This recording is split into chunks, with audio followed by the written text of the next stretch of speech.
Is my video on? Okay. So thanks again for joining our basics of estimating and bidding webinar. My name is James Forrest, and I'm the program coordinator for the Northern California Procurement Technical Assistance Center, otherwise known as Norcal PTAC. Our procurement and public works specialist, Ed Duarte, will be the main presenter for today's workshop. And we're also delighted to have Patricia Silva from Caltrans District 2 starting things off for us as well. This is the second part in a 4-part series on this topic. So we encourage you to register for the other 2 if you haven't. And if we saw you yesterday, sorry for the repetition this morning with the spiel. But before we hand things over here to Ed and Patricia, I do want to give you a bit of information on PTAC and the services we offer for those of you who are joining today. Norcal PTAC is a nonprofit program set up to help small businesses achieve success in the government marketplace. We're funded primarily by the Defense Logistics Agency, the DLA, with extra grant funding from other state and local funds. And we provide all of our services at no cost to the public, so we are free help. We're hosted by the Humboldt State University Sponsored Programs Foundation up in Arcata, California. That's where you see that red star. And last year, Norcal PTAC actually helped our clients win more than $268 million in government contracts. So what a PTAC does, we basically have 3 core services. The first is counseling. We provide one-on-one counseling with procurement specialists. They can help you individually with just about any government contracting topic you can think of. So if your business is located in one of these counties listed in green, that's our service area. And we can, if you apply, we can meet with you via phone and video conference to walk you through all these processes that are required to sell your goods and services to the government. Second thing we offer is regular in-person and virtual workshops, more on the virtual side recently, like this one on government contracting topics that we think are useful to the public. These are open to anyone to join from anywhere, so I'm sure there's many of you who are not in our service area. If you'd like to know more about our upcoming events, you can go to norcalptac.org/calendar. Third thing we offer is custom bid matching. This is a free bid matching service that gives you daily access to federal, state, local, and even prime contractor opportunities. This way you can be notified when a bid request is posted that matches the criteria that you work out with your procurement specialists. So all in all, if you're located in one of these 15 counties here, you're eligible to apply for our services. We encourage you to do so. You don't need to leave your office to get the help you need. Like I said, we'll meet with you by phone. We got a pretty quick turnaround. You can visit norcalptac.org. That's the website listed here. There's a red Apply Now button on the top. If you click on that, create an account and follow steps 1 through 7 and hit save, then your application will go to me and I'll assign you to a procurement specialist if you are eligible within 1 to 2 business days. A little caveat here, if you've worked with a small business development center in this region, you should email me directly at info@norcalptac.org before applying. So we are just one of 94 PTACs nationwide. So we're all over the place. So if you're not in one of these counties, you are not going to be eligible for our services typically, but we do encourage you to look up your local PTAC who should be able to help you offering similar services in your area. A little bit of housekeeping here to prevent noise interference. You're all started off muted. If you have any questions during the presentation, please enter them in the Q&A function. Looks like some of you are getting that already. That's great. We don't want to enter our questions in the chat window. We won't really be monitoring those. So the way that we're getting questions is through the Q&A. And then we'll answer them at the end, or Ed may pause in the middle of the presentation, sort of intermission period to answer questions so far. So feel free to keep them coming. You can also raise your hand when we're in a Q&A period, and I can unmute you if you'd like to ask your question aloud, or if you have a clarification for a question that you've written in your Q&A. And one more reminder for folks of you that have joined since I started, that we are recording this presentation. And so the whole video recording, as well as the slide deck and all the handout documents, will be emailed to you, and they will join our archive of webinar resources on our website. With that, I think I'm going to hand it over to Patricia Silva from Caltrans District 2. Thank you so much, Tricia, for joining us again. Thank you, James. Hello, everyone. My name is Patricia Silva, and I'm the Small Business Liaison for Caltrans District 2 located in Redding, Northern California. Our district serves 7 counties: Shasta, Siskiyou, Modoc, Trinity, Lassen, Tehama, and Pelumas. Caltrans is made up of 12 districts, all the way from District 1 in Eureka, Northern California, down to Districts 11 and 12 located in San Diego and Irvine in Southern California. Every district has a small business liaison, such as myself, and our job is to help, assist, and educate businesses on how to find procurement and contracting opportunities with Caltrans. This slide provides lots of great resource links for you to view later, as this webinar is being recorded for you. The next slide provides additional PDF resources for you. The first is the SB1 at Work flyer. This flyer provides information on the SB1 website, how to check out contract resources, to get certified if you're eligible, and to have a list of our DSBLs in all the districts, and to check out our Caltrans event calendar.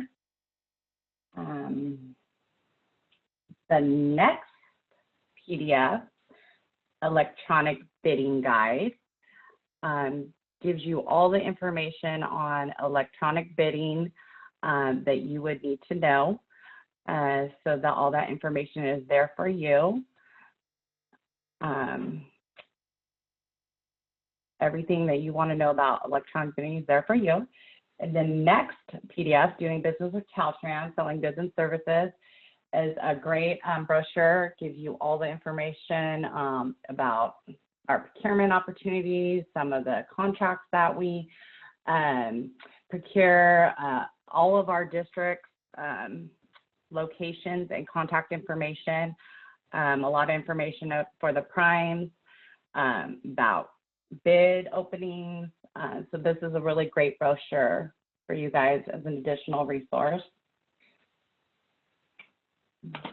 The next brochure, small business brochure, overview of our small business program, which is ran by our Office of Civil Rights. This is a great brochure, gives you lots of information on DBE certification, what to do once you get certified, gives you information on, again, our district small business liaisons, how to contact them, information about our state certifications, our small business and DBE certification, how to obtain those, and just lots of information about our program and how it works.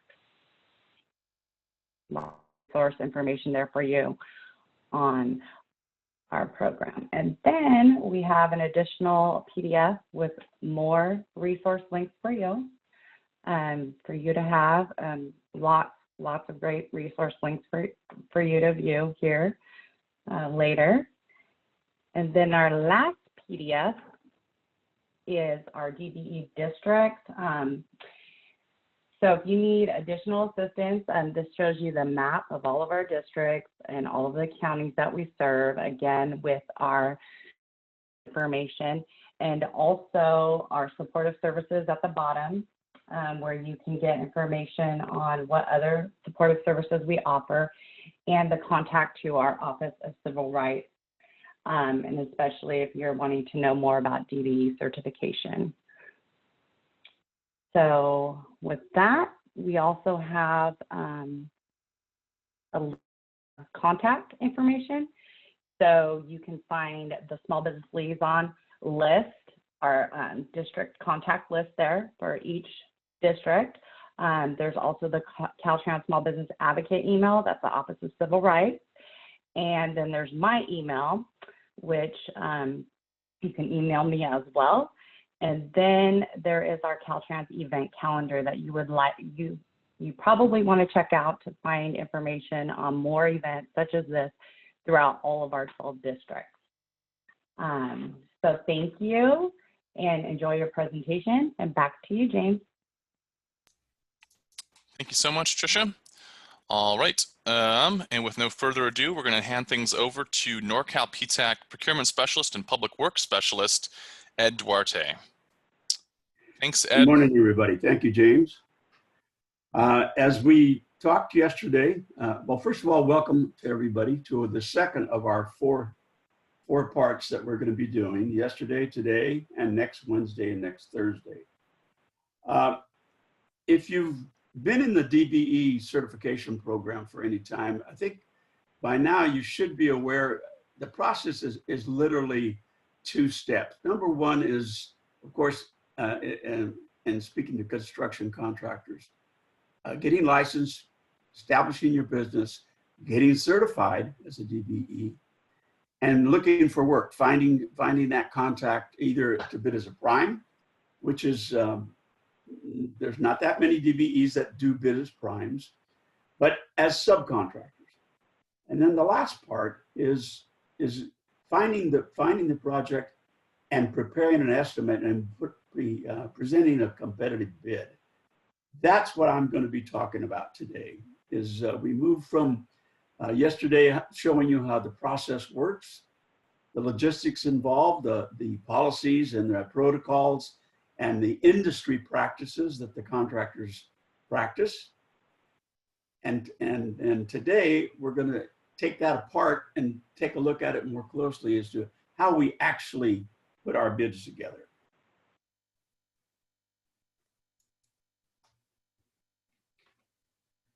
So there's essentially 6 types of bid proposals. There's a lump sum bid, which I think you're all familiar with. An owner asks, provide some plans and specifications, give me a price to build this project.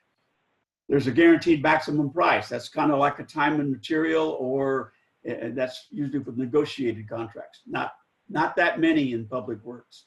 T&M, private sector. Cost plus percentage, private sector. Cost plus fixed overhead, private sector.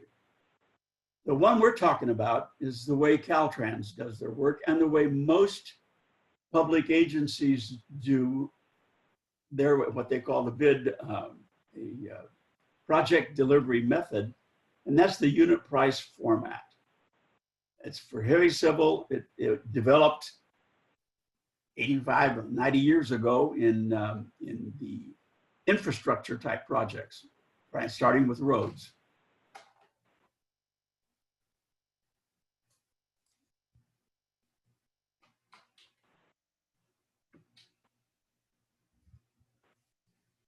Before you bid a job, you need some information. Of course, you need the project description, plans and specifications.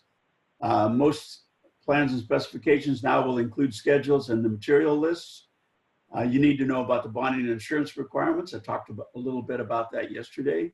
Submittals requirements, which we'll talk about actually in depth on session number 4. That's a feature that's a requirement after you are awarded a contract. And then you need to know how the applicable government requirements or regulatory regulations affect your operation. A basic spreadsheet, there's estimating software out there. And for the different trades, as say, for comparing to a general contractor against a subcontractor, there's software everywhere. They've developed it for mechanical contractors, electrical contractors, concrete contractors, general contractors, highway contractors. But for small companies, when you're first starting out, the absolutely best method you can use is learn how to use Excel. And I'm going to show you that later in the presentation. I would say that at least 80% of the mid-sized to large contractors use an Excel-based spreadsheet, either developed in-house or in conjunction with an estimating program. Now, Caltrans, because of its unique nature and the size of the jobs, when you start talking about the mega projects, it became so difficult to bid these jobs because of the huge number of bid items. There was a product out called Heavy Bid. It costs thousands of dollars. You don't need that. Excel will handle everything that you want to know. The CSI format, which is the Master Format Construction Specifications Institute. That's the sequence of the description of the work. That's standard by every agency. As you prepare your estimate, there's only 5 basics that you have to cover. You have to account for. Number 1, of course, is labor, and I'm speaking of your in-house labor, the work that you're going to self-perform with your own people. There's the tools and equipment that you need to do the job, the materials you have to buy to put into the project, subcontractors if you're a general, and subcontractors can have subcontractors. We call them second-tier subcontractors. For example, an HVAC contractor putting in the air conditioning system, they'll have a subconsultant called a commissioning subcontractor. And they set up the system after it's all installed, and they calibrate it, and they call commissioning it, get it ready for implementation and use by the owner. And then, of course, there's job site overhead. I'll go into that in a little more detail. So you set up your spreadsheet as a to-do list. I put it that way because a spreadsheet should reflect every single cost that you will incur during the performance of the project. What is it going to cost me to build this job? Those 5 categories we just talked about. So I'm going to list them on my spreadsheet to describe every task that incurs a cost. If you do it that way, you'll never miss anything. Every line item should be a description of a task entry. The sample spreadsheet we're going to get to in a second. Every entry should be your direct cost. A lot of subs have gotten in the habit, well, I mark up my material this much, I mark up my labor that much. Okay, that's fine. As general contractors, and you recall I mentioned yesterday, that's what our family does. As general contractors, we mark up the job. We don't mark up materials separate than labor or equipment. We enter our spreadsheet, everything is entered at direct cost, and then we put one big, if you will, markup at the bottom of the spreadsheet. You'll see what I'm talking about in just a moment. So as I said, there are 2 types of bid types that bid proposals that we're going to be talking about. The unit price method, which is the Caltrans method, if you will. Your price is for a defined unit, a square foot, per lineal foot, per cubic yard, per square yard, etc. And the bid proposal in heavy civil, one of the unique features of a heavy civil type request for bids is, as Caltrans will do, even and many of your water districts will do, all your county road projects are that way. The engineers who are preparing the drawings will calculate what they call an estimated quantity.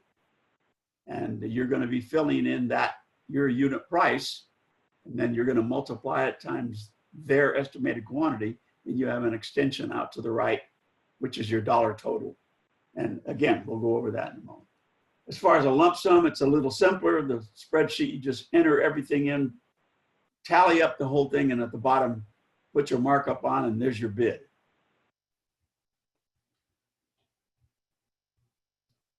Things you need to remember: contractual requirements and general conditions, bonding and insurance.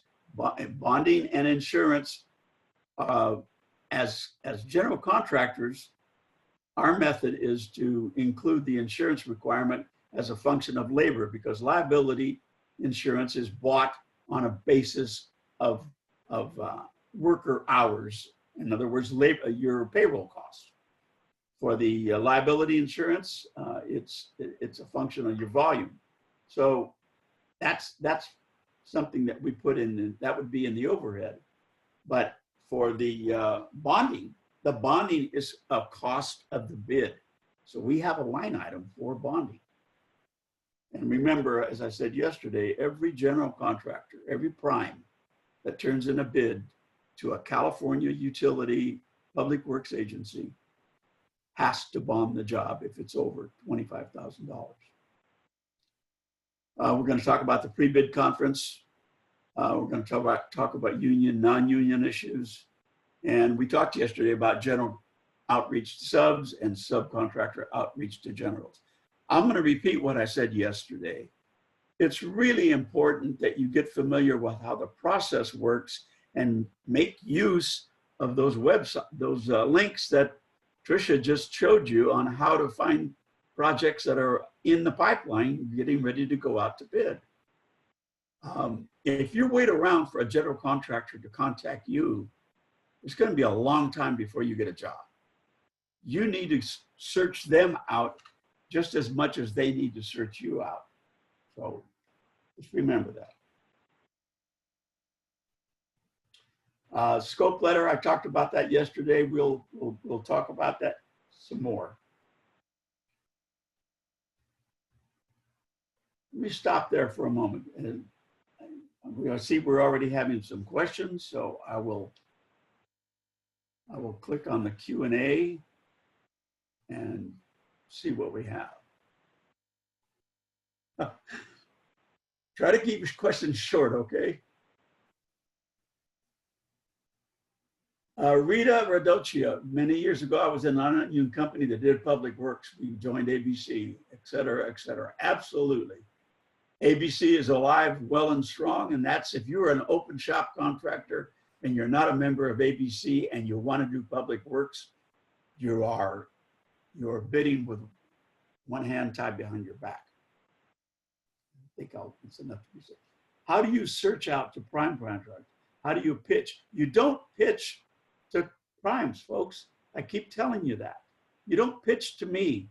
You need to send me the best you can do is send me a capability statement, but the best thing you can do is send me a scope letter for a job that you plan on bidding.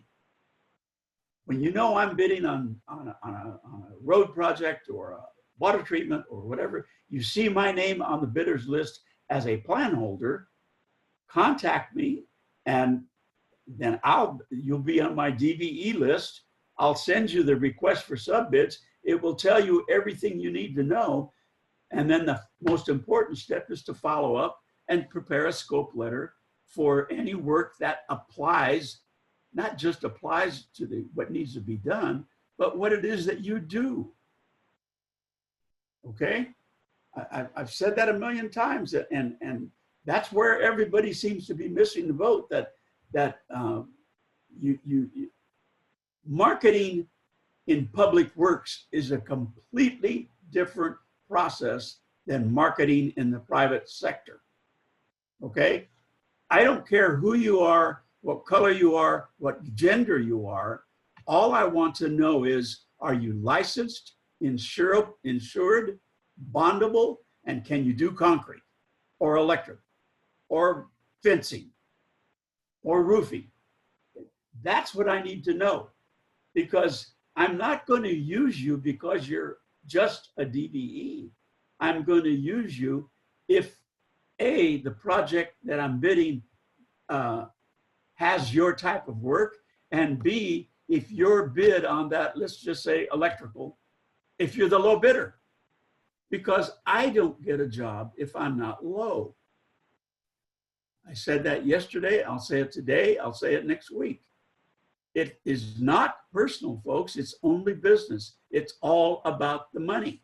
You have to be competitive, and you have to impress me with your scope letter that, oh yeah, this subcontractor knows exactly what needs to be done on the plaster work. So their scope letter looks fine. And on bid day, when you send me your price, if you're anywhere close to being low and you're DBE, yes, I will use you. But if you're 15% higher than another non-DBE plaster, I'm not going to use you. I hope I've made my point.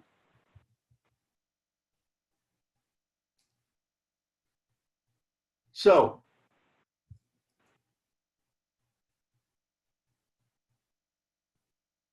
sorry,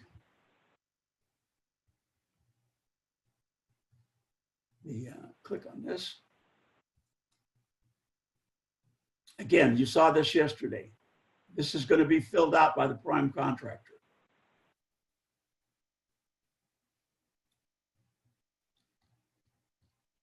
When you're bidding to me on a Caltrans job, you're going to give me a price for a unit cost. Let's just say you are, let's go down to item 401.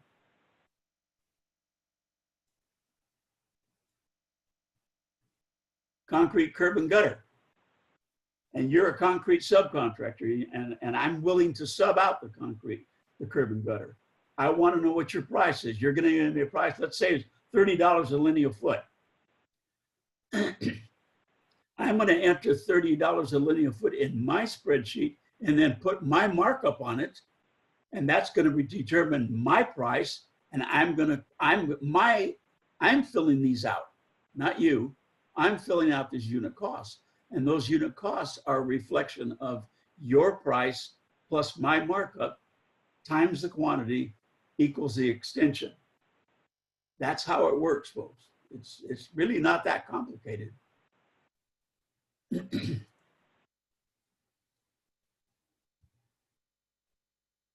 when we total them all up, when I make all my entries, I total them up and there's my bid.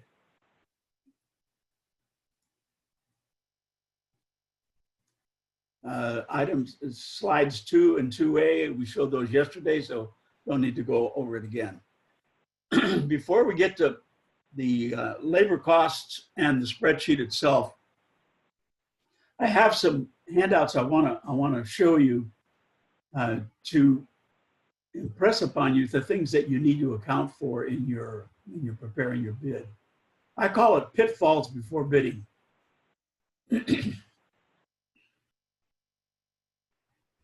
Well, it keeps doing that, but hang on. Okay.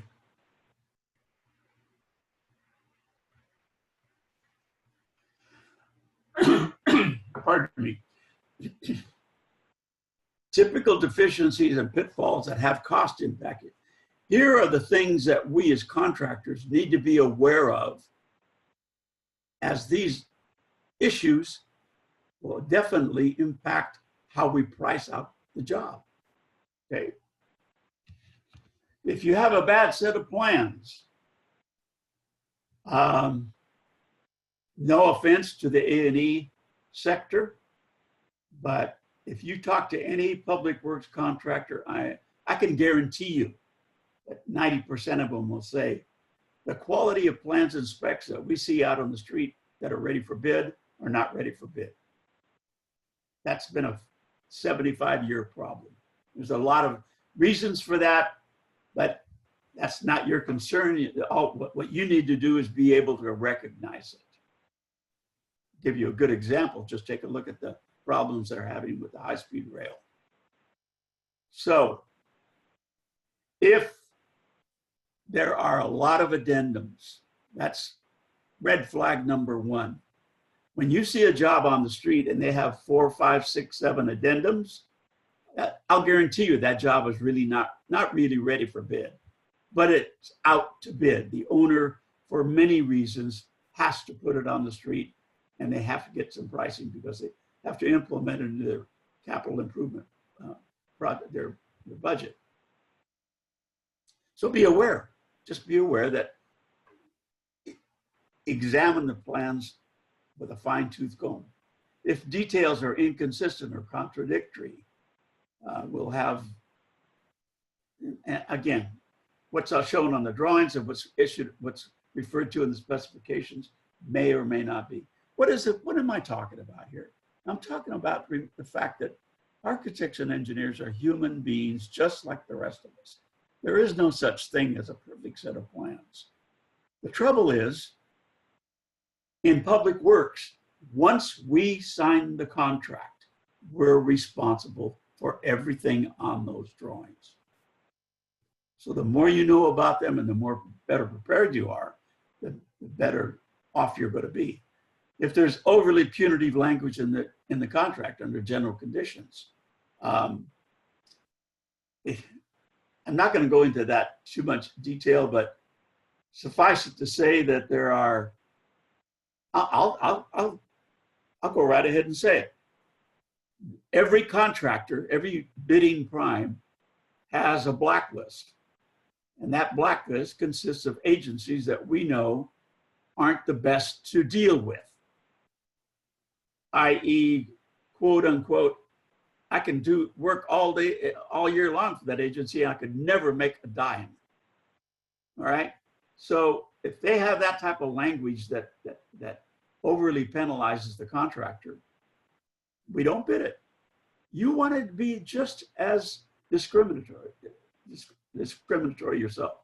Be aware, not every agency is fun to work for. If the budget's unrealistic, there's a big one. If this is the kind of work that you do day in and day out, whether you're a prime or whether you're a sub, and you know that this job should be a $4 million job and they have an estimate of $1.5 million, you're wasting your time to bid it, because even if you are low as a prime, the chances are, since it's budgeted at 1.5 and your bid's 3.0, it's not going to be awarded. So all of your estimating time is for naught. And if you don't realize what estimating time costs you, just keep track of your hours sometime on the time and money you spend putting a bid together. If the schedule is unrealistic, both in construction and the bidding time allowed, it took a long time for public agencies to realize that a $10 million, $15 million, $30 million bid, you don't put that together in 2 weeks. For a major water treatment plant, they allow almost 2 months for the contractors to put their bids together. Proprietary specifications, that's just sole source specifications. It'll affect the pricing. If there's restrictions on the site, accessibility or other contractors on site, that's going to affect your efficiency. If the owner furnishes key items of equipment that are on the critical path, if the owner subcontracts directly with large key subs, these 2 items don't necessarily affect you on a Caltrans type of job. And no coordination of utility companies. On number 10, it really would apply to private projects. Insufficient sales reports, and an inexperienced or unsophisticated owner. You're not going to find that in Caltrans for the most part, but you're definitely going to find it in smaller agencies.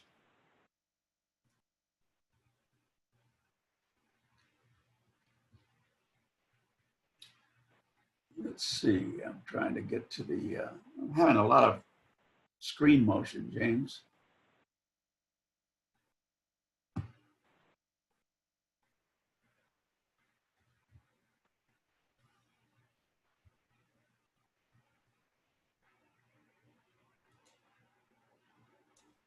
Sorry, Ed, I was having trouble unmuting myself. What do you mean screen motion?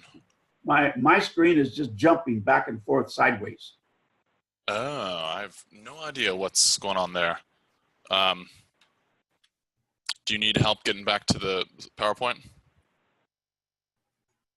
Let me try something here.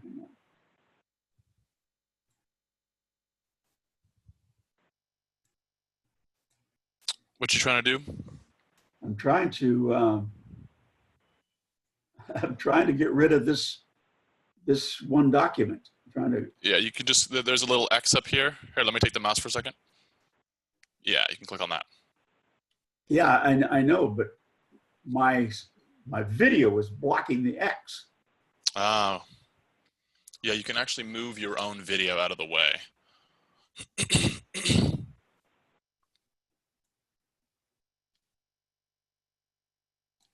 No, I can't do anything. All right, let me get you back there, okay? So to relinquish control for a second.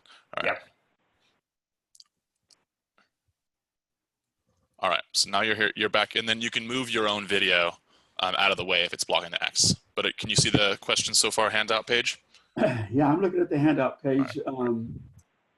my video is still in the upper far right-hand corner blocking the. Should be able to move your video out of the way if you scroll. You can click and drag. Unfortunately, it's not something I can move for you because it's on your Zoom. Do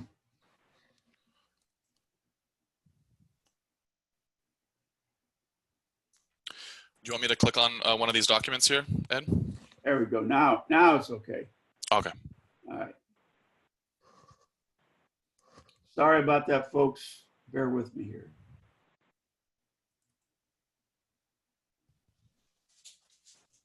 I need to get my control back.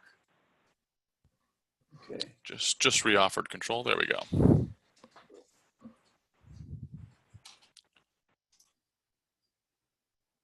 This handout is a summation. I'm not going to go over it very quickly.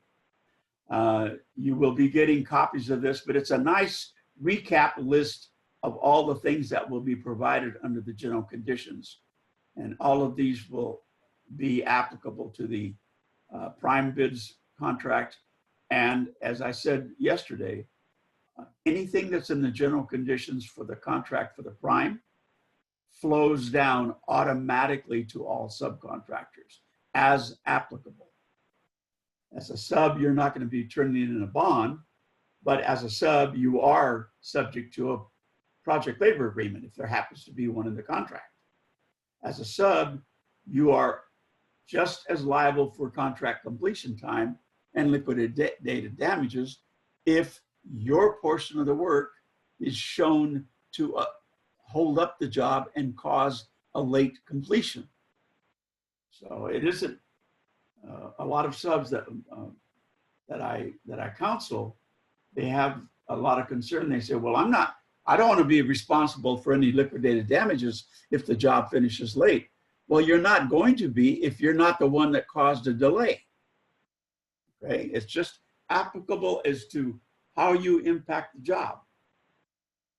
But on these other items here, the CPM schedule, that's a prime's responsibility. Submittal requirements, that's everybody's responsibility. Change orders, everybody. Weather days, everybody. Pay applicant procedure, everybody. Retention, safety programs.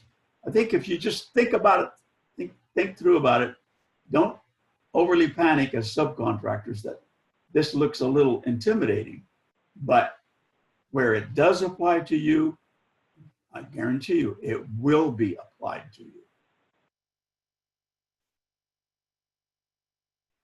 And one real quick overview, you can read this at your own convenience. This is a typical excerpt from a Caltrans spec book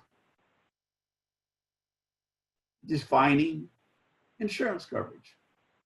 Again, this is not rocket science. In fact, what all of us do, when we're going to bid a job, we simply make a PDF copy of the specifications covering insurance, and they're always in there, 3 or 4 pages long, copy it, and we just email it over to our broker and say, we're getting ready to bid this job, take a look at the insurance coverage. Is there anything any different than our typical insurance requirements? And your broker, that's their job. They should examine that and say, no, Ed, everything's fine. Your policy in place covers all of this. Or, no, Ed, they're going to be building this project right next to a railroad overpass. They want railroad insurance. That bumps the liability coverage up to 10 million. That's going to require a rider. And that rider is going to cost. So for that project, I will have to add the cost of a rider to my bid, because for that 1.5 years or 2-year job, for each year of coverage for the $10 million additional coverage, the rider, I'm going to have to put in $7,500 just for that insurance rider. That's how you cover yourself.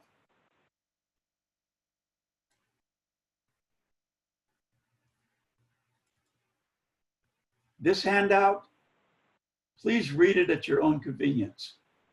It's a recap and a narrative of how the process works, and it's a summation of all the comments I've already made about how to put your bid together and how to put your scope letter together and how to submit it. Okay? So read that at your convenience, and if you have time to read it today, yeah, and you have a question, bring it up. That's no problem. All right. I'll just show this one. I showed it yesterday.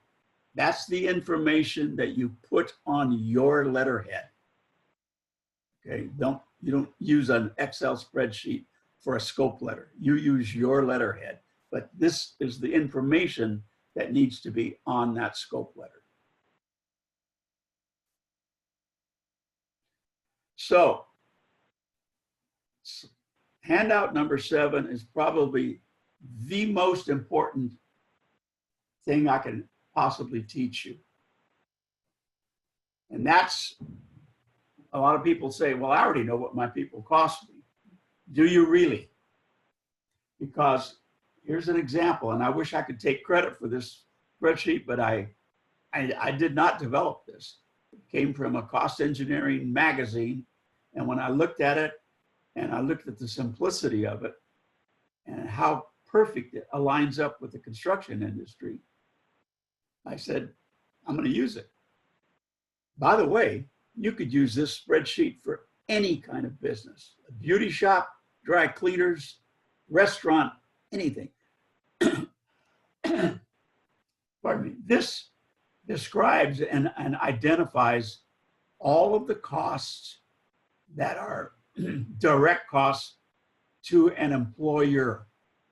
So for a public works job, we have the first grouping. That's the same for anybody, no matter what industry, what business you're in California, you will be paying for this amount. This will cost you, all right? The Social Security tax. I've had my workers telling me, wait a minute, that doesn't cost you anything. That gets taken out of my check. They don't realize that I have to match it. So this is your half, 6.2%. Medicare, FUTA, state unemployment. And then in our company, we add in the workers' comp because it's a function of payroll. And we add in our PLPD because it's a function of payroll.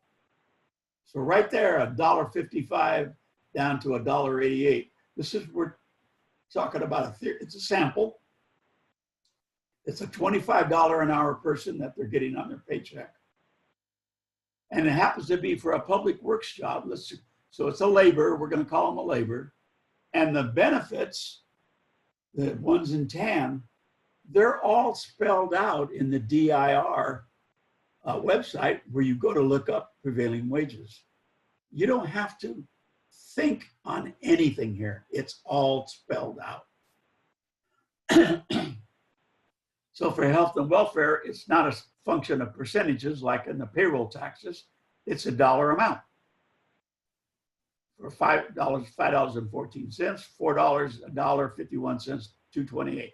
Bear in mind, these categories, health and welfare, pension, annuity, industry, vacation, they will vary per trade.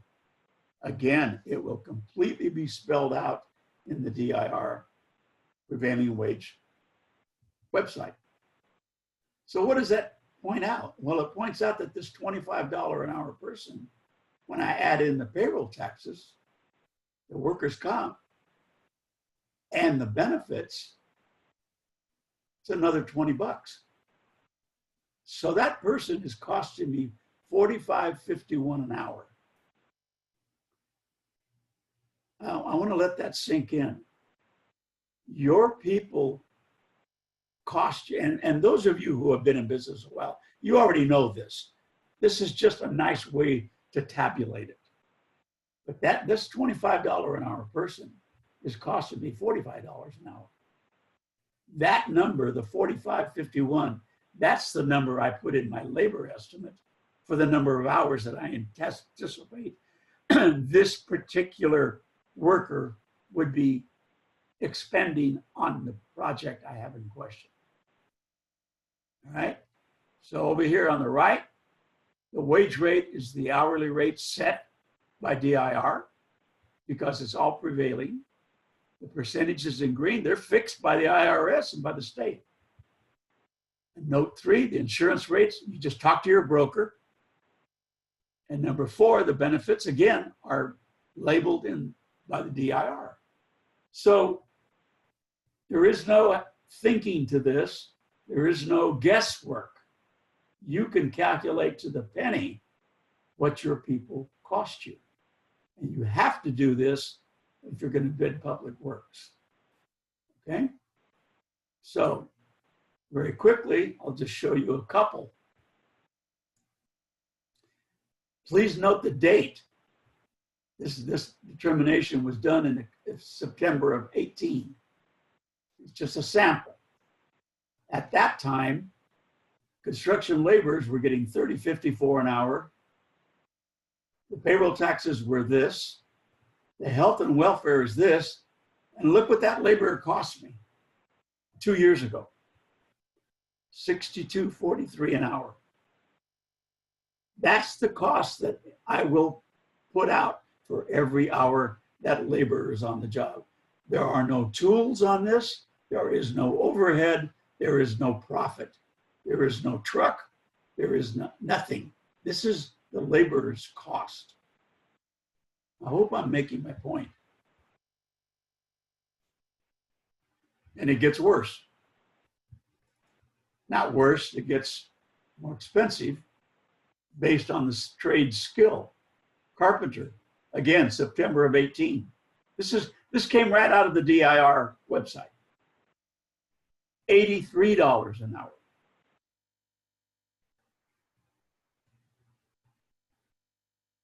Cement mason, that's your concrete finishers.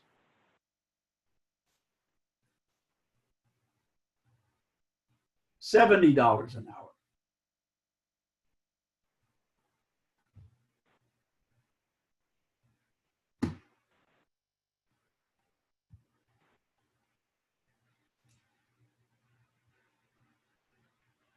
Operating engineer.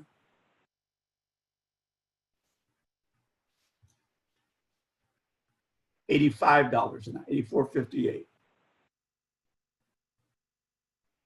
Every one of you listening this morning that is a licensed contractor, I don't care if you are only going to do private work and you never do public works. You should put this spreadsheet together, use this template to determine what your costs.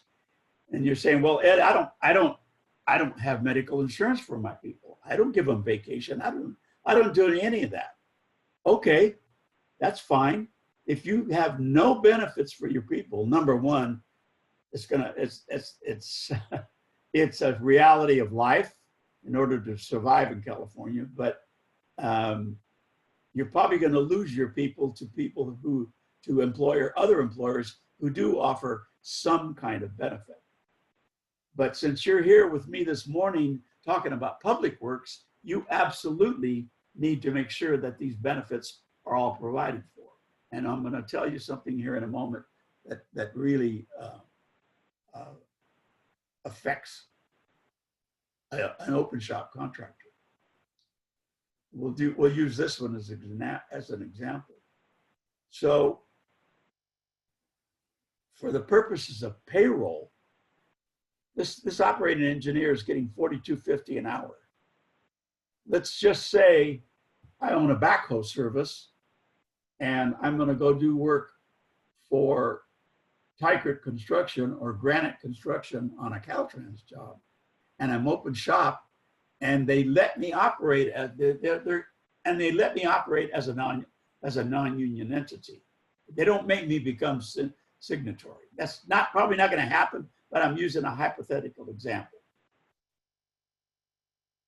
My operator is going to get $63.75 plus the $13.88, the $10.78, the 79 cents, the dollar, and the 4, which is roughly what? 5, 15, 28, about another $29. 29 and 63 is right at $100. Okay, that's what they're going to get on their paycheck.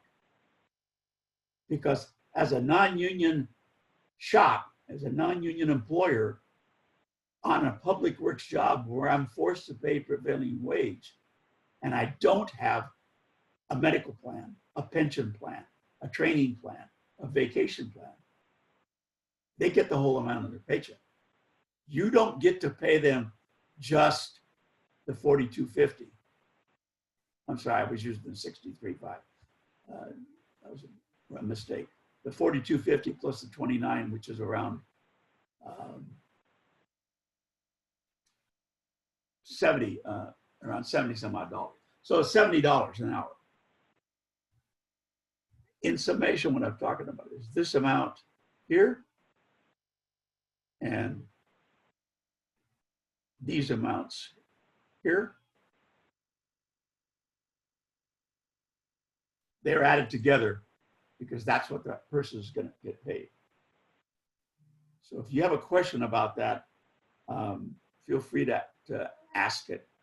But it's a big deal for open shop contractors on public works projects. And the violation comes all the time. And if you don't pay the summation of the benefits along with the basic hourly rate, you get fined, and it isn't pretty.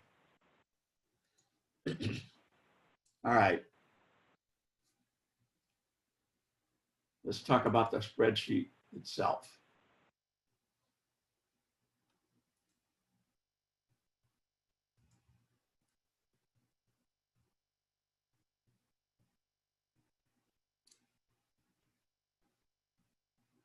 As a prime contractor, we would put in the cost of general conditions. What am I talking about when I say general conditions? I'm talking about job site overhead. What does it cost me to run the job? I'm not talking about pouring concrete, pounding nails, or putting up steel. I'm talking about the expense I will have just to put the job together and run it. Well, I'm going to have, these are basic, and this is a very small list, folks. On the bigger jobs, general conditions can be anywhere from 5 to 10% of the cost of the bid. Okay, supervision. The superintendent's pickup, a project manager, a project engineer, tolls and parking fees, a safety program, surveyor and engineer, small tools, telephone service, chemical toilet, job shack, temporary utilities, a project sign, course of construction cleanup and final cleanup, permits and related fees, as-built drawings, punch list, builder's risk, a special coverage for earthquake and flood, scaffolding, etc. All right. None of those are in reference to actual doing work. It's called general conditions. And this is a way, talk to any general contractor, we all put it in the same way. As a sub, you will have a portion of this. You're not going to have all this. I have to, as a prime, I will provide the chemical toilet. I will provide the temporary power.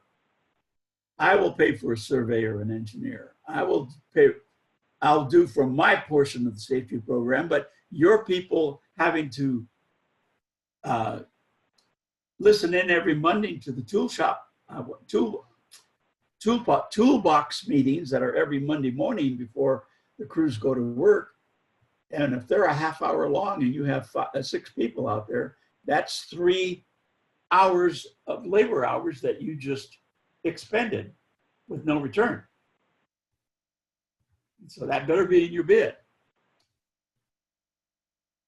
These costs are absolutely real and must be a part of your bid. Now, tying back to the unit price method for Caltrans, which is what we're trying to define. Here's a 5 items mini bid, if you will. I have mobilization and demobilization. I have hot mix asphalt. I have structure backfill. I have concrete sidewalk, and I have electric light poles. This format will work for anyone. And the column headings across the top is all that you need. And Excel does all the work. At least it does the work in the tally. It doesn't, well, we'll get to the part about the estimate. So there's a work unit. That would be the LS, the ton, the load, the crew hour. CHR is crew hour. I'm going to show you that. Wow. After we leave this spreadsheet, we're going to come back to the spreadsheet too. Per day, etc. The unit cost is self-defined. The takeoff quantity. All right. There is our work, your work as an estimator. What is the takeoff quantity? Well, what are we talking about? I've had people ask me, what do you mean takeoff? Well, it means mathematically lifting out of the drawings, taking off the quantity. So when I ask my estimator, I say, have you finished your concrete takeoff? And what I mean by that is, has he calculated the number of cubic yards of concrete we're going to buy by doing the math on the foundation dimensions, the slab, etc. I'll tell him, my estimator, have you done a lumber takeoff yet? Exactly what that means. They're going to count every stick, every beam, every post, every 2x4, every 2x6. If it's an asphalt one, they'll measure the length of the roadway, or it'll be on the drawings, times the thickness, times the width, divide by the unit density weight for asphalt, and they'll come up with the tonnage, because they needed to answer in tonnage because they're going to buy. The asphalt plant sells asphalt by the ton. I think you get my drift now. So, and then the extension will be for unit cost times the takeoff quantity. And if it's a labor item, it's going to be in this column, column F. If it's a materials and equipment item, it's going to be in item G, column G. If it's a subcontract, it's just simply a posting, an entry. I will post my subs quoted price to me from the scope letter. That will go in here.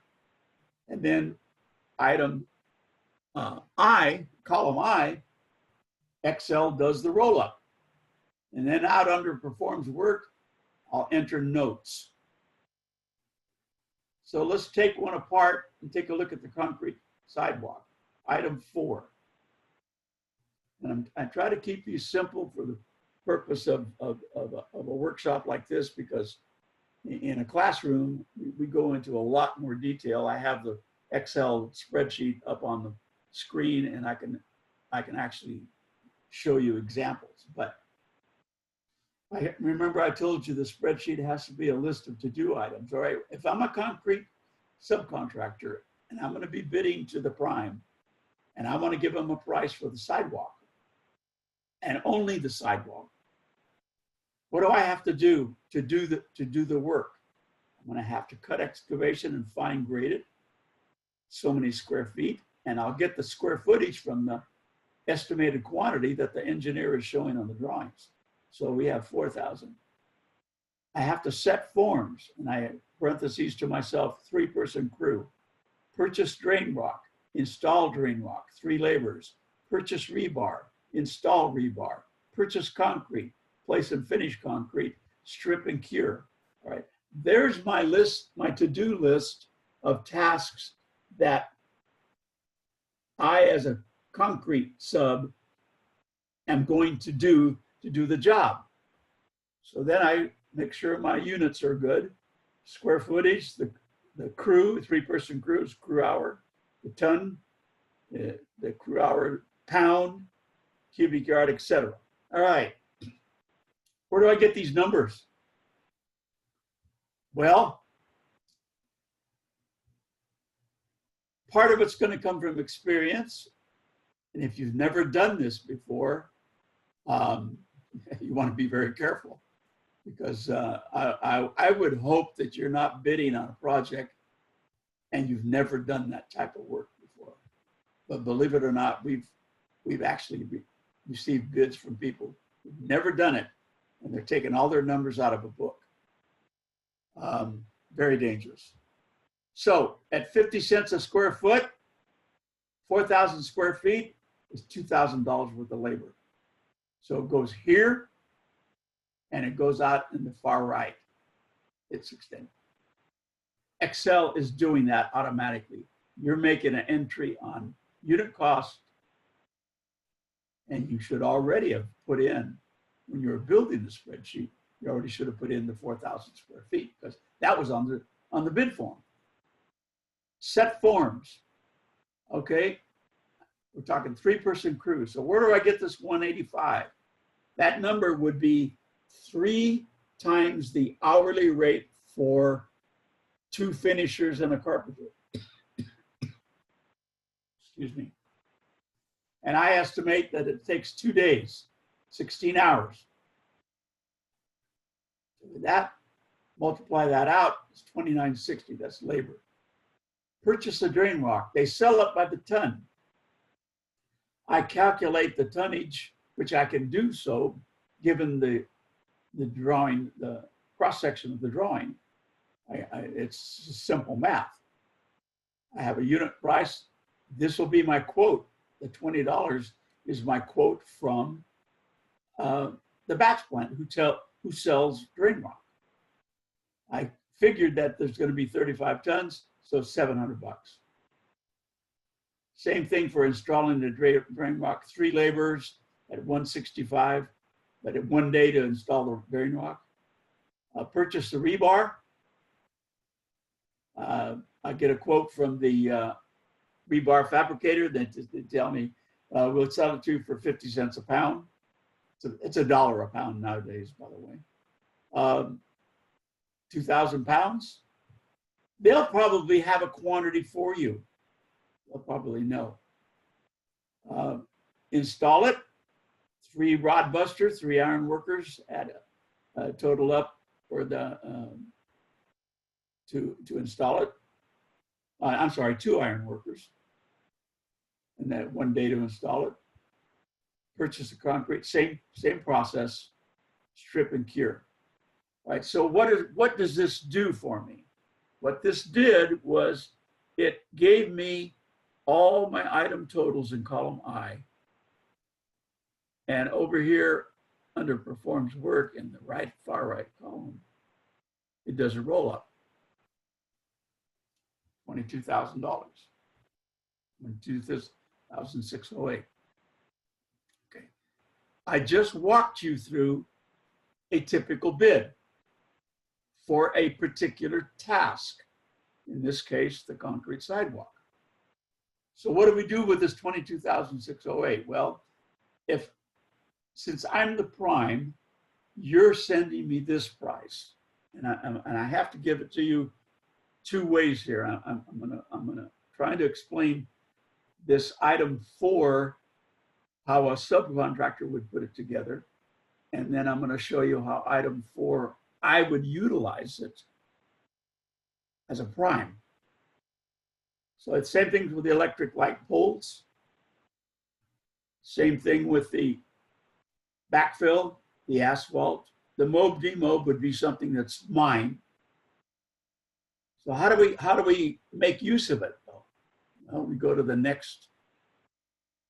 If I had Excel open, I would hit the tab at the bottom that goes to the other sheet. The other sheet is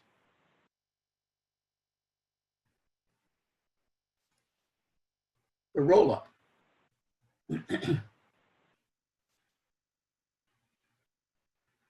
So if you recall, there's the concrete sidewalk. It brought over that amount, the 22,608. And if you recall from many of those numbers, there was $30,000 for the mob and demob. There was $15,000 for asphalt, $9,300 for backfill, $16,000 and change for the light poles. So now on the previous page, we entered every subcontractor, and I entered my work. Let's say I'm doing the roadway asphalt. So I've finished the 5 bid items. Now we need the costs rolled over to here. So Excel brings them all forward. So under base cost, there's $93,000 is the total cost of the work. Raw cost, okay? Now I'm gonna have to go back to this one. And you remember this number of the general conditions is $51,650. These expenses are gonna occur. How do I account for them? How do I pick them up in the bid? Because there's no bid item for general conditions. So I have to make sure I account for that cost.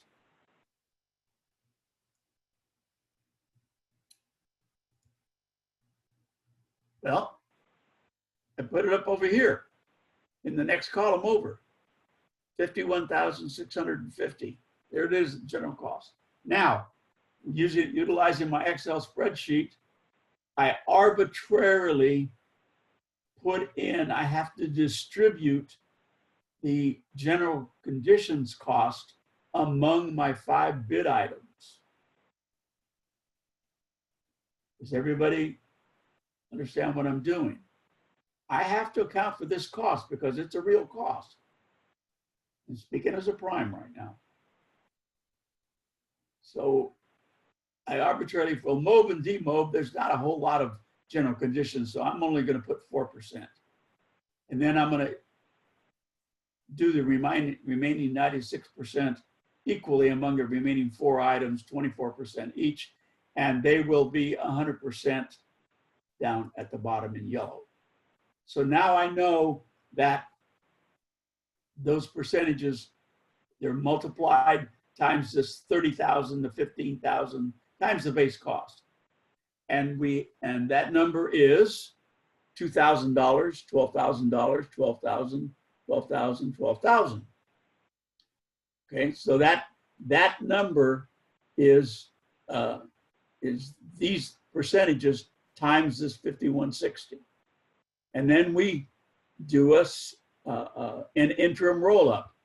Now we're at 32,000 for bid item 1, 27 for bid item 2, 21 for bid item 3, etc. And down at the bottom is giving me running totals all the time. Here's where we put our markup.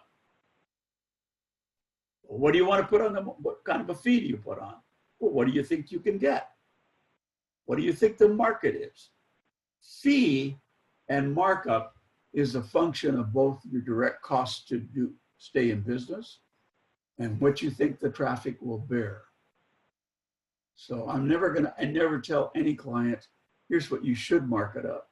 I can give you some baselines. If you're a prime contractor and you're bidding on Caltrans, you'll very seldom see a markup above 20%.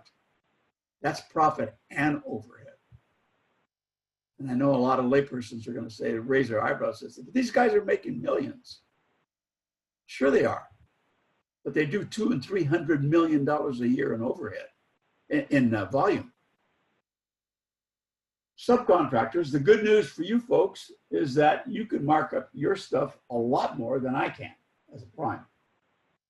A lot more. So for purposes of example, we put in the 15% and we put 15% markup on every bid item. And here's the amount of fee that I'm generating. $21,000, $21,800. Subtotal again, Why? Because I'm not done. Remember, it's public works. I have to bond it.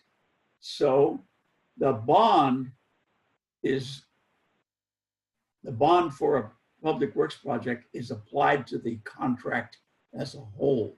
So I've got to put it on last. So I put in a bond rate of, say, 2.5%. And that goes, the 2.5% is multiplied times the subtotal. And there's the amount of bond premium I'm generating. Right there. And down at the bottom, it's a $4,100 cost for the bond. Roll it up again. Now I'm totaled. So I've got 37.7, I've got 32.5, 25.8, 41.2, 34.1. So now there's my total cost, $171,040. Now I've got everything covered. I've got my raw cost under column 1, base cost. I've got my general conditions accounted for. I've got my markup accounted for, and I've got my bond accounted for. But again, we're not done yet because of the unique nature of these of the issue of unit pricing. Remember, on the bid form for this example, the engineer's estimate, the bid form delineates and defines quantities. So it gave me a quantity of 2 because they want MOB and demob. They gave me a quantity of 2 for item 1. They gave me a pay quantity of 125 yards, 125 tons for asphalt. They gave me a 600 of 4,006. So blow that up a little bit. Yeah. So the way we do it and the way all the big boys do it is that we take that 2 times, we take this number and divide it by 2. We take this number, divide it by 125. We take this number, divide it by 600, we take, et cetera, and we come up with a unit price. 18,899, 261, 4280, 1032, 556.96. If I wish, if I so choose, I can stop right there, and I can do. I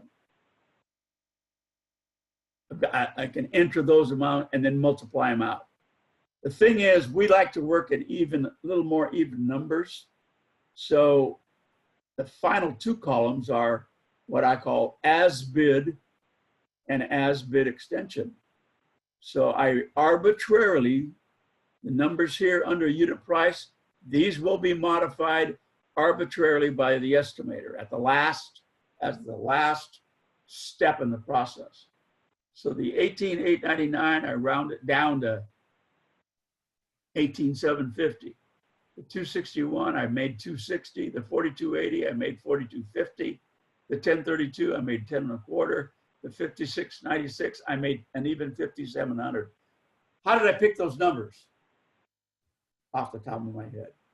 I'm rounding them to be approximate and to be easier to read. Remember, as a prime, and again, this won't apply to Caltrans because now they submit bids electronically, but we used to have to do this all by hand as recent as 2 years ago. The submittal, the final submittal of the bid and the final filling out of the bid form, it was done by hand for 100 years. So then I take the as bid extension unit price times the quantity, and I get 37.5, 32.5, 25.5, 41, and 34.2. And then I have a check to see that I didn't round up or round down excessively. I need to stay very close to this 171,495 over here. That's my true Excel calculated grand total. But over here under as bid units, I rounded and I come up with 177, close enough.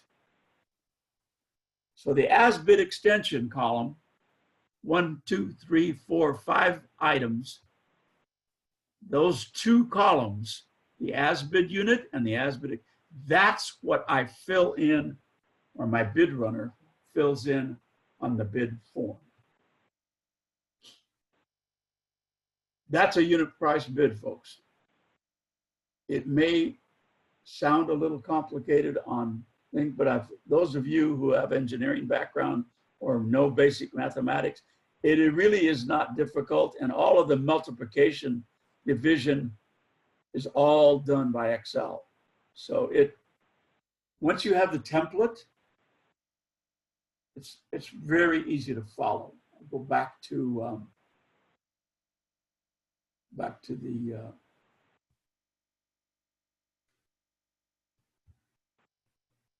just to refresh your memory where those numbers came from and how we address them. Just very quickly, again, if I was an electrician, I've got to buy the poles, I have to install them, I have to drill pier holes, I have to pour the concrete pier and dry pack the base.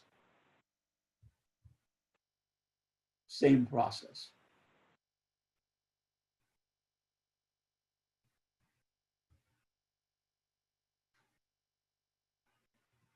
So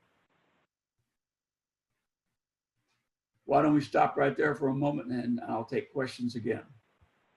I don't know why we have 14 questions in chat time. James told you don't put your questions in chat time. I think most of those in the chat were regarding technical issues. Okay. So I think it's actually fine. But let's look at the Q&A. First question, are there bids where primes use a material supplier only? Absolutely, but not as a sub. They're strictly a supplier. They'll give you a purchase order. So when you say supplier, I am assuming you're talking about something such as safety equipment. You don't want to be a pass-through type thing because that defeats the whole purpose of diversity.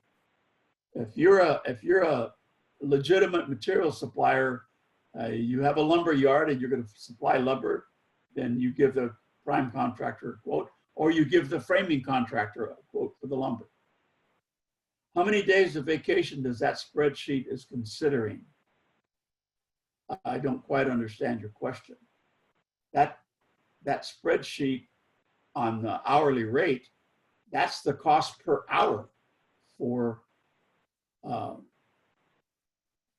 the cost of vacation. At what total dollar rate is required to pay prevailing wage? I see jobs not going to bid and districts do not pay prevailing wage.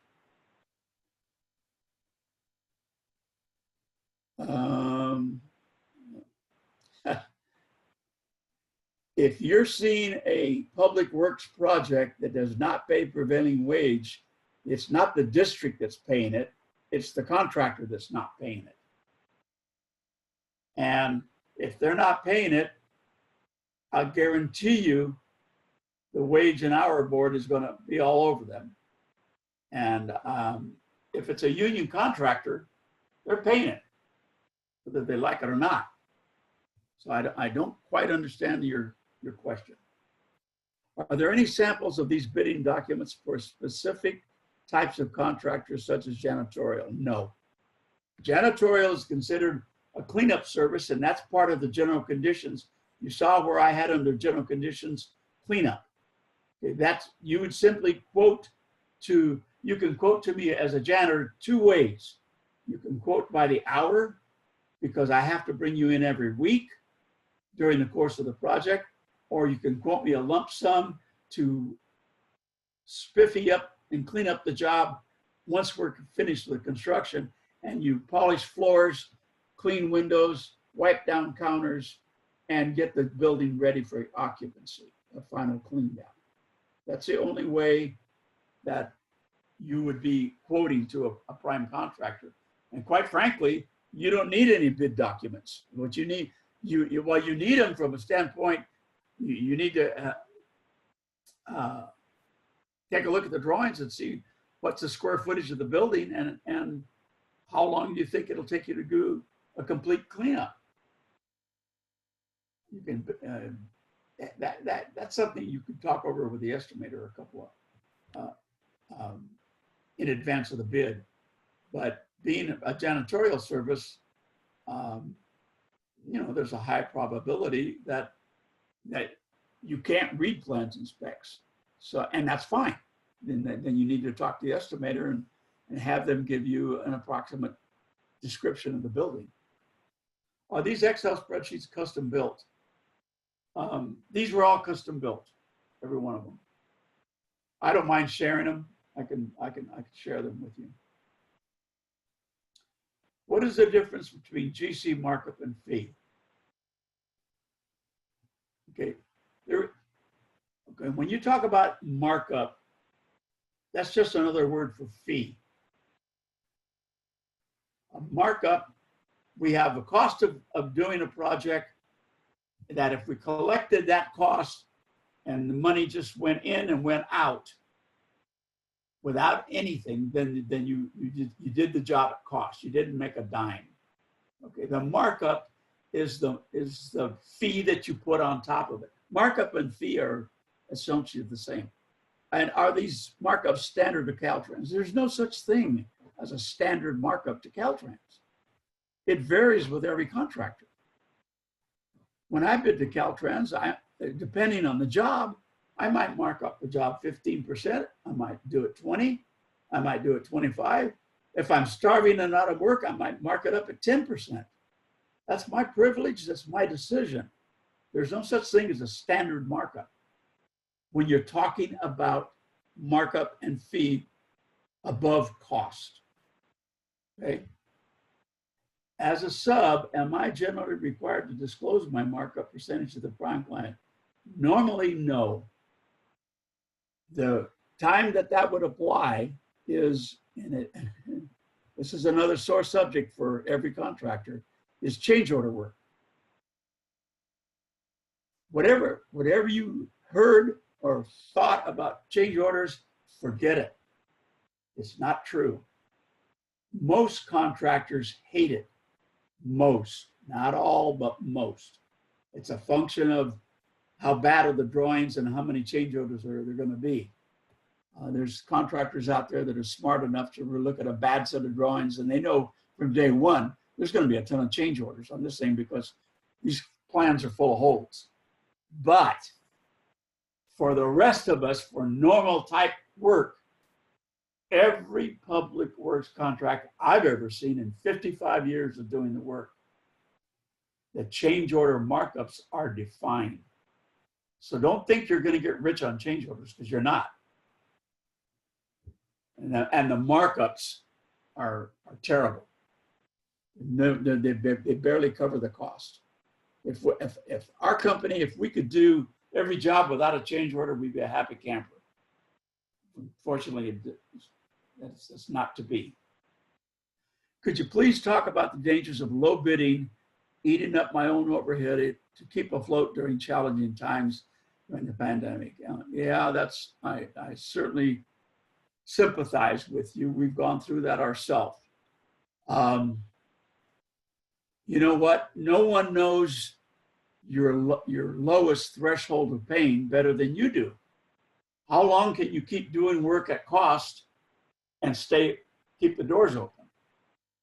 I can't answer that question other than to tell you, if you're not monitoring your daily costs and you don't know what it costs you to keep your doors open, then that's why knowing what your hourly rate, what your people are costing you, and what gasoline is costing you, what for your trucks or your delivery vehicles or whatever it is, it costs you to stay in business.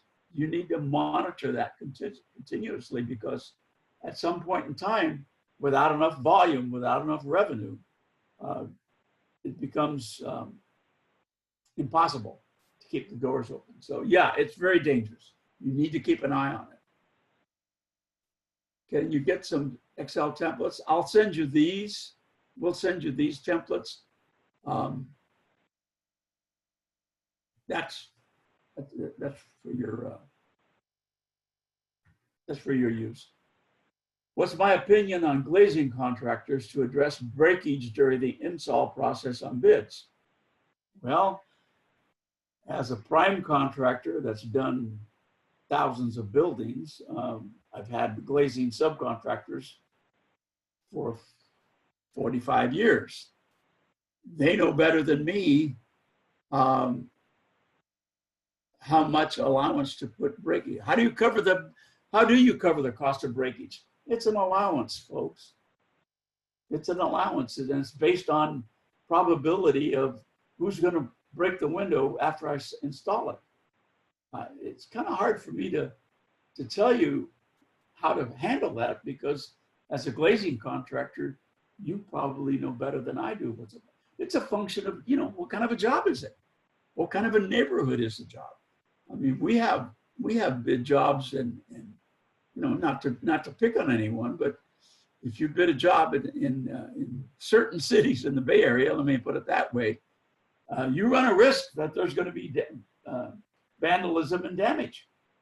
And so we put money in for that. And it's a percentage, and it's a guess. It's a gut feeling. It's nothing more scientific than that. Is there a difference in prevailing wage between state and federal? Absolutely. Federal's cheaper, but not much. And if there's both state and federal money, usually the state rates will govern.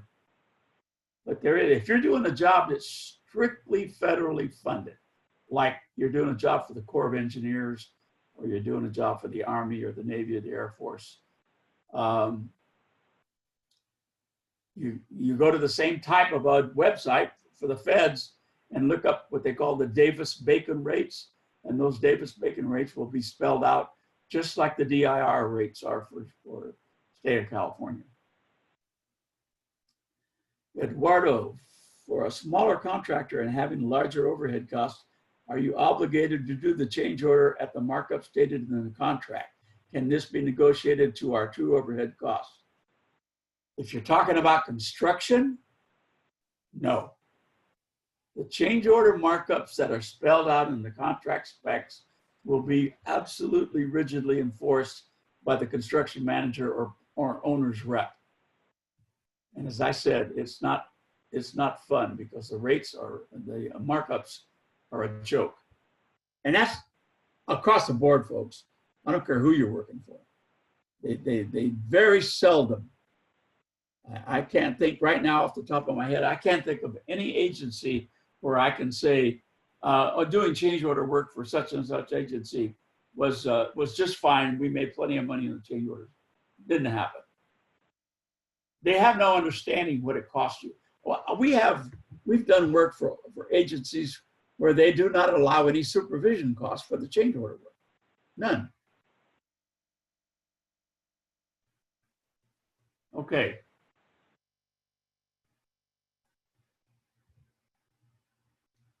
I'm going to move forward, okay, folks?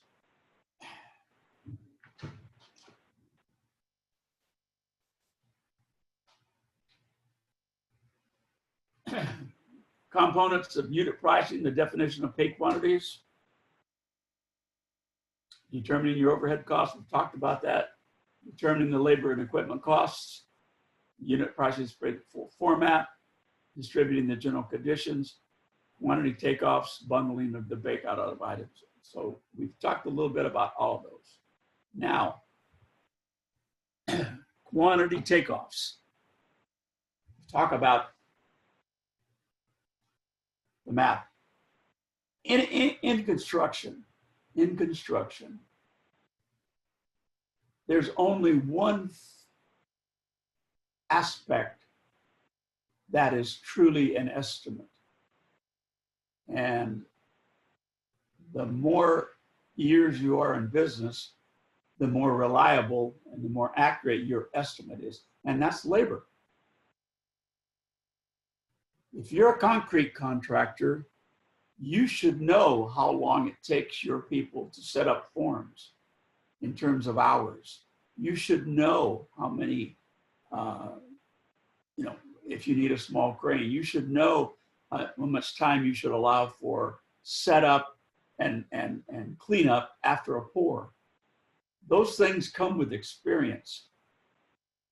What is absolutely mathematically calculable are the quantities, and that's what we talk about with takeoff.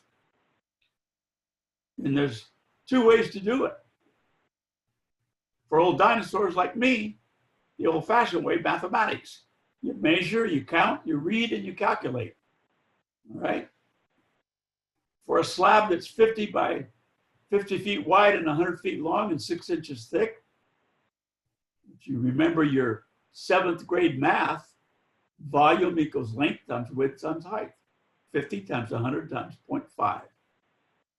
And that comes out in cubic feet, divided by 27 cubic feet to the cubic yard. Presto, I just did a cubic yard takeoff for buying concrete for a 50 by 100 foot, a 5,000 square foot slab.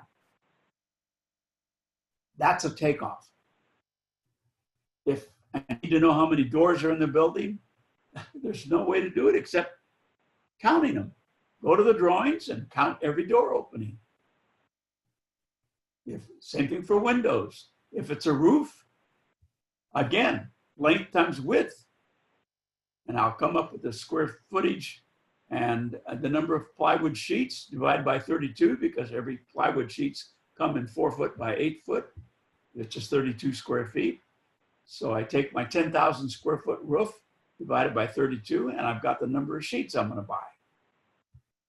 Putting them down, nailing them down, and getting them up on the roof, nailing them down, and allowing for waste, that's a different issue.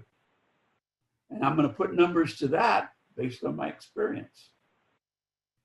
The second method is with software programs, and we're seeing that growing and growing and growing exponentially.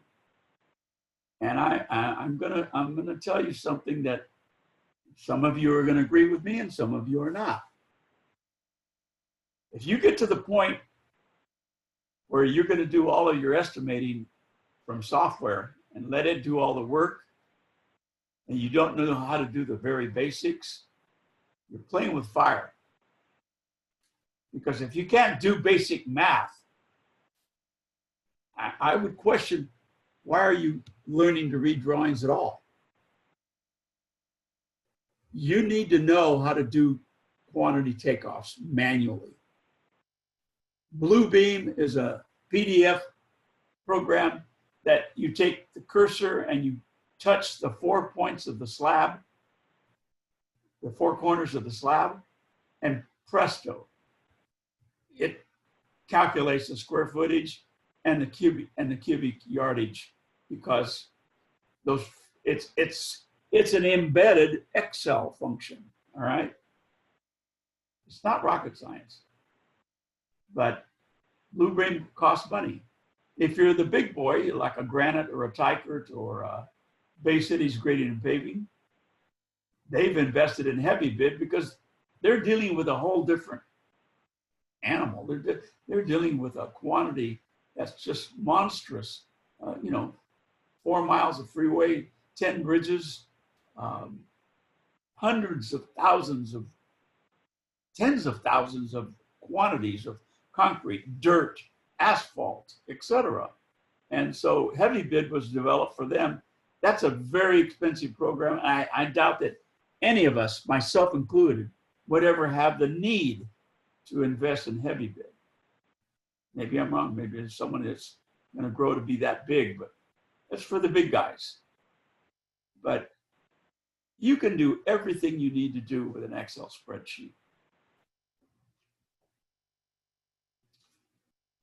You heard me talk about crew rates. Well, what did I mean by that? Here's a simple definition. Let's just say it's a framing crew. And remember, I'm talking about this $90 an hour rate, this $85 an hour rate, this $50 an hour rate. That I got from the DIR, put it into that hourly template, and I totaled it at the bottom to find out what my total cost is going to be, right? I think everybody could see that. So for a framing crew, I want to put, I've decided, based on my experience and the size of this building, I've decided that a carpenter foreman, 2 journeymen, 1 apprentice, and 2 laborers can do the job. That's my prerogative. That's my experience telling me this 6-person crew is going to be my framing crew.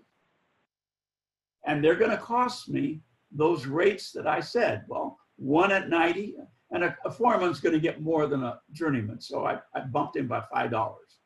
So a foreman at 90, 2 carpenters at 85 each is 170. 1 apprentice at $50 is $50. And 2 laborers at 65 is 130. You add that up, and my total cost per hour for my framing crew. So then the next big question is, how long do I think it will take this crew to frame this building and get it ready for rough-in plumbing and rough-in electrical? Well, that's a function of my experience, right? And my superintendent's experience. This is a labor function. We do this in-house. So in the spreadsheet, we're going to put a crew hour, a 6-person crew hour at $440 an hour. And we're going to put in the number of hours, or I can convert them to weeks. And I put in the number of weeks. Let's just say it's 4 weeks. I think they can do the job in 4 weeks. So I put in, by the way, the weekly cost is simply the 440 times 40 or 17.6. You can see how big these numbers get very quickly. For 1 day, the cost is $3,500. Okay, what's another way to look at this? All right, let's just say, for sake of example, I put in my spreadsheet this crew for 4 weeks. We go out, we start the job, and at the end of 4 weeks, we're not done. And we work 2 more days. I just lost $7,000. My labor costs went over 2 days at $3,500 a day. Flip it. Let's say we finish a week early. Everything went perfect. The crew was just jumping. Everything fell into place. And the job turned out to be a little less difficult than we thought, for whatever reason. And it only took me 3 weeks. It just put $17,000 in my pocket. Having a crew rate and setting up your spreadsheet so that you are able to track, you don't have to have a fancy cost control methodology. You can simply set it up by the day and say, I've got this many days with this crew to do the work. And every day you can see at the end of 1 week, and if it's a 2-week job, am I 50% done at the end of the second week, at the end of the first week for a 2-week job? And you've got your built-in tracking system. Understanding how crew rates are built and how crew rates are applied and how they're monitored makes a very practical tool for you to track your labor costs. But the other thing I want you to take a look at here is that when you are talking about bigger crews, it becomes very apparent how quickly you can go in the hole. If, like I say, if we took 5 weeks to do this job and I had bid 4 weeks in there, we just took a $17,000 hit to our bottom line. Our labor went over. So when following up, you need to develop standard estimating checklists and forms. You need to be consistent with the way you record job cost. You should debrief on both successful and unsuccessful bids and maintain files on all successful and unsuccessful bids. We have bid folders that we keep digitally. All our spreadsheets are, of course, in Excel. I hope that was beneficial to many of you, or maybe all of you. It's something that's very difficult to cover in a webinar type format. In a classroom setting, we would be doing a lot more detail. Just let me tell you this. I taught an estimating course for Cal State Hayward's Construction Management Certificate Program. Taught it for 23 years. And the estimating course was 10 weeks long, 3 hours a week. That's 30 hours of instruction. And I covered this part of it in an hour and a half. So you can see that we're barely scratching the surface. But it gives you an idea of what we're talking about, and I hope it was helpful. Thank you for listening, and I'll turn it back to you, James. Thanks, Ed. All right, I just want to go over a couple of the, let me turn on my video here. I want to go over a couple of the upcoming events we have.